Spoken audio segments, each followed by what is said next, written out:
Hello everyone. Today we will make a code for loan interest calculator in PictoBlocks by using Python language.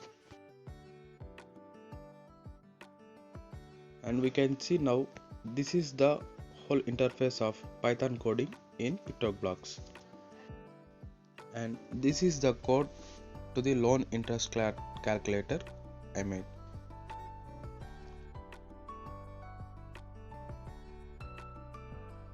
So now let us see how it works.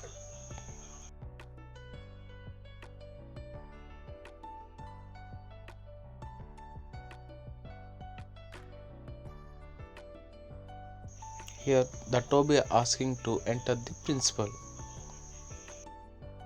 Here I entered the amount 12,000 and the Toby now asking the rate. I entered 12 rupees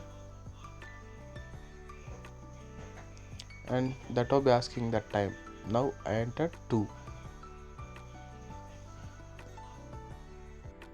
Now the Toby is saying the amount is 14,880 rupees.